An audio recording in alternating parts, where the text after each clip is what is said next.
Ikaw naman. How can you say na hindi mo alam? Sa inyo po kasi confidential. Iba po yung modality nyo because this is audit. Pero once na binigay mo dito, the House of Representatives and all the committees will conduct and undertake meetings publicly. Wala po kaming private meetings. So pag sinabi mong hindi na compromise, opinion mo yun eh. Opinion mo. You are not in a position to tell us na hindi na compromise. Only time will tell. Siguro po dapat pinaalam po ninyo. The fact that you did not even inform the commission proper that there is a subpoena sent by the House, dapat sana ganun eh. Mr. Chair, yung ICFAO po kasi directly reports to the chairperson. So the go signal was from the chairperson. And so ang napag-usapan You are saying po that the commission is- proper, who gives the go signal? The chairman of the COA? Sa being the head of the ICFAO po, siya yung head po ng ICFAO. No, I am asking the head of the institution The itself. head of the institution po, the head of COA po is the CP, but the head of ICFAO, the office, is the chairperson po. So alam po ng COA head ito? Yes, Mr. Chair. Alam niya, sigurado ka? Yes, Mr. Chair. The commissioners, alam nila? Yes, Mr. Chair. Okay.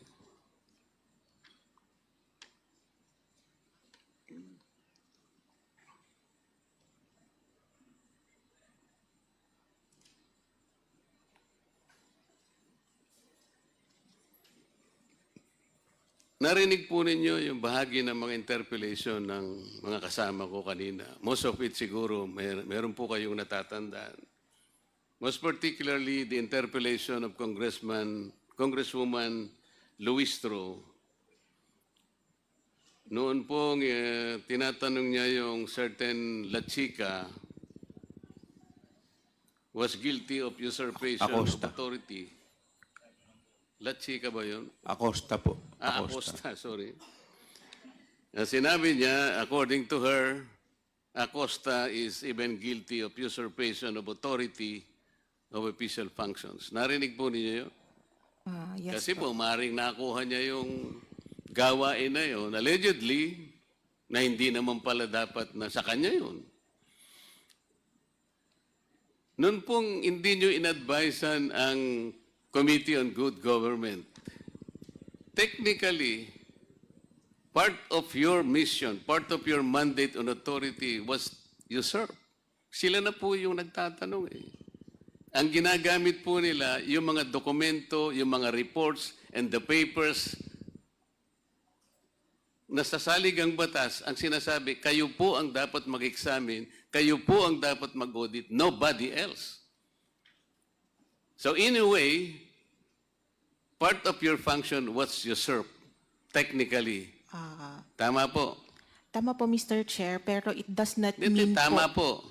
Tama po, Pero, pero it does not mean po na we will just take it hook, line, and sinker. We will still audit based on what our standards are. I-conduct pa rin po namin yung audit na based sa amin po. palagay natin. Paano kung hindi pareho ang outcome nyo? Paano hindi pareho ang conclusion nyo? What happens? I think we will stand by yung audit po ng COA. O ibig mo sabihin, yung outcome ng aking mga colleagues ay mali. Ang sinasabi ko kasi pwedeng hindi kayo magtugma eh. Because your procedure is different. The manner of questioning probably is not even personal. Passive ang sa inyo, active sila. Yes, Mr. Chair. On that part, we will still use our expertise Kaya nga, on our You will audit. still rely on your expertise because you are the expert. Kayo ang nakakaalam ng comprehensive program and plan. Kayo ang expert sa inyong mga fields. And the members of this committee, hindi sila expert. Yan ang ibig mo sabihin. Yes, Mr. Chair. Kayo ang expert, sila hindi expert, tama? Kaya pwedeng Iba naman po ang sa Kaya nga yun ang Congress, sinasabi ko Mr. sa iyo Chair. magkakaroon sigurado kayo ng pagkakaiba ng resulta. What happens then? What will happen to the integrity of the Commission on Audit? Sir, eventually, if ever man na mapunta po ito sa CP and then mapunta sa courts, even the courts can reverse COA po. Ang iniiwasan po kasi natin ay yung magkaiba po ng outcome. Pareho po yung ginamit. Ang mga papeles, ang mga report, lahat po ng dokumentong nakita naming inisa-isa at binusisi ng mga kasama ko are the same. Pero mag-iiba po kayo ng outcome. Mr. Chair, I believe ang outcome po from Congress is legislation, while ang sa amin po is yung result of audit po.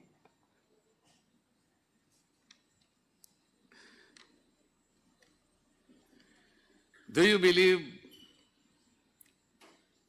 that you have abdicated your authority by giving to this committee the very basis of your audit because they were made public?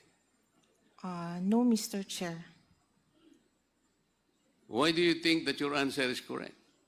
How about if you are wrong? We are still the auditors. You are still the auditor. Pero pinamigay po ninyo part of your function. That is the point. I believe that the function of the Congress Do not say, here I believe. Is as We are oversight. after facts here. We are not after what you believe and we're not after your opinion. Ang pinag-uusapan natin are factual issues.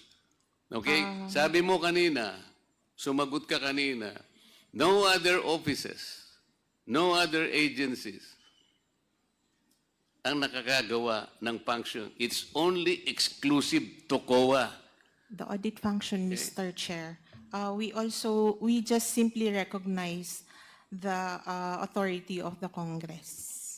In simply recognizing the authority of Congress, you have wittingly or unwittingly surrendered part of your mandate because you expose the confidentiality of those documents which should have been preserved per your own rules and regulations.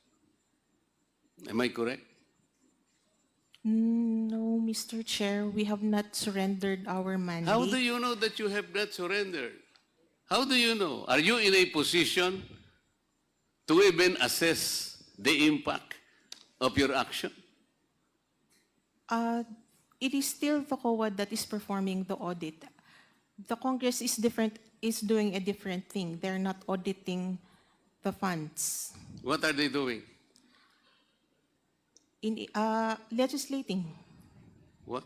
Legislating po. I believe we are all here because You've this been hearing sitting is here for in several aid- hours. Did is you in aid for know the kind of legislation.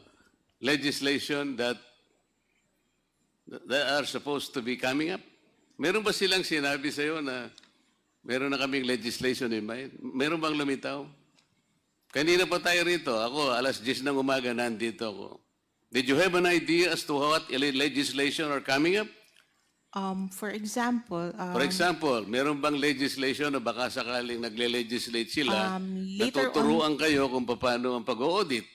no po, for example, yung SAGAA sa budget on confidential funds.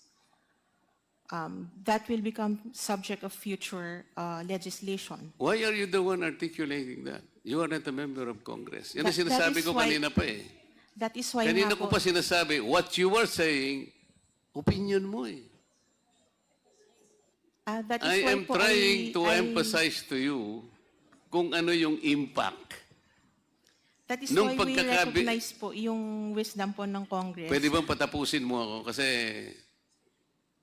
baka mapagalitan ka ng chair. Ang pinag-uusapan natin dito, seryosong bagay. Uulitin ko sa'yo, the mandate to audit, the mandate to examine, the authority belongs only to COA. While the terminology is different, Pero the basis of your audit and the basis of the investigation of this committee are one and the same. Yun ang sinasabi ko sa iyo. Did you not compromise the integrity and the independence of COA by doing so? Do not make your own opinion. I will probably accept an answer na siguro balikan mo yung commission kung tama yung ginawa ninyo. Iwanan muna kita sandali kasi gusto ko mag-isip ka rin. Mr. Chair, may I direct my attention to the land bank people? Madam, kanina po sinabi nyo sa mga kliyente o somehow you accord some sort of parang courtesy, parang ganyan. Lumawa, nag-withdraw sila ng... Magkano po ba yung withdraw kanina pinag-uusapan natin? 125 million, Your Honor. Ano po ba yung napakalaking bagay na pinoproteksyonan ninyo kung sakasakaling yung isa po sa guard nyo tinulungan lang pong isakay po sa sasakyan dahil mabigat po at napakarami po palang winidraw. What is so spectacular about helping because they are valued clients? Explain nga po ninyo sa maiintindihan namin kasi hindi po kami bankero. Your Honor, ang duty po talaga ng security guard namin ay to secure po yung bank premises. Alam ko po yun, madam. Opo, yun. But somehow, sa mga ibang establishment, alam po ninyo, yung gwardiya po, pumunta po kayo sa mga food chain. Yung gwardiya po, minsan naglilinis ng mesa. Kinukuha po niya yung mga pinggan. Nakikita niyo po yun. Very, Hindi po unusual yun. Gwardiya po yun. Ang tinatanong ko po yung, maano po yung halimbawa sa bigat po ng dala-dala na tumulong lang pong iginanon po sa sakya. Ang laking bagay po ba noon, madam? I'm sorry, Your Honor, talaga pong ganun ang... Ano nga po yung wisdom? Na kung bakit halimbawa pinagbabawalan niyo yung gwardiya naman na to lift a finger just to help somebody dahil sa bigat po ng kanyang daladalang pera na isakay po doon sa kanyang sasakyan. Sir, yung pinoprotektahan din po namin yung security risk din po. So baka po on the way na tumulong siya ay may mawala po doon sa... Kasi hands-off na po kami once na ma-release na ho namin yung fund sa pay. Mr. Chairman, can I have a very quick interjection with the indulgence of my good With the compadre? indulgence of Congressman Marcoleta, just a quick interjection from Congressman. Just a very quick interjection, Mr. Chair. With the indulgence. Yes, Congressman Garin. Yeah. Mr. Chair, the security guard of a bank is different from the security guard of a restaurant. Kapag ang security guard ng isang bangko ay naghakwat at biglang pinasok yan at hinold up, imagine the lives that will be at stake there. Paano makaka-respond yan kasi ginawa mong kargador? That's one. Second, Mr. Chair, the security guards, well, they are adequately paid for that profession. Hindi naman ganun ka sobrang laki na kapag pinabitbit mo, and then the client will say, naku, kulang ito. Paano ngayon kung mapagbintangan sila? So it's not only protecting the bank, the other people, and the clients, but their task is to be a security guard, and that is the basis while banks have that ruling. Maraming salamat, Mr. Chair. Thank you. Mr. Chair, my kumare is speculating. Yung sinasabi ko, actual po yun Meron po bang mga tao nun, nung kayo po sinasakay lang po yung pera na siguro po nabigatan lang, ginanong ko lang. Ang laki po bang kasalanan yun, madam? Mga bangko po kayo di ba? Dapat po yung mga kliyente naman nagbibigay kayo kahit anuman lang kaluwagan. Napakahigpit naman ninyo pala sa pagtulong para namang hindi Pilipinong ugali naman po yung pala yung pinamamalakad nyo sa bangko ninyo. Land bank pa naman kayo, gobyerno pa naman kayo. Dapat naman hindi ganun. Kung nakita nyo naman, wala namang peligroso nakita nyo hirap na hirap po yung maano man lang ganun. Nasabi ko lamang po, madam, sapagkat parang hindi naman kapani-paniwala naman na... Kasi po, mas naniniwala po ako dun sa sinabi kanina na meron pong nagbigay po kayo ng parang para lang iganon yung trolley. Ano po yun? Ugaling Pilipino po yun Hindi po masyadong kapanipaniwala yung argumento po ninyo. Mas naniniwala po ako dun sa sinabi kanina. So, last na po sa inyo, babalikan kayo, madam. Sa akin pong palagay, ay na-compromise po ninyo yung integrity, yung independence na ano ba sa Tagalog, yung repose, yung ipinagkatiwala sa inyo ng saligang batas. Maring hindi po nyo alam, maring hindi conscious kayo, pero part of that authority na ibigay po ninyo. Sa makatwid, meron pong na-compromise ngayon. Sa aking palagay po, kung talagang susuriin ito, kung makakapagseryoso po tayo, baka po maring managot po ang inyong mga opisyal. I am referring to the chairman and the commissioners of COA. Somebody might file an impeachment case on the ground of, ano bang grounds natin? Betrayal of public trust. Alam po ninyo, mataas na uring pagpapahalaga yun eh. Kayo na rin po ang umamin at alam kong tama naman ang sinabi niyo. There is no other agency of government. Ang saligang batas po, mahigpit ang tagubilin. Siloso po yung saligang batas. Ayaw niya na meron po kayong ipagbibigyan pa. It was delegated exclusively to you. You cannot delegate that, even part of that particular authority and function. Mr. Chair, salamat po sa inyong panahon. Thank you, Congressman Marcoleta.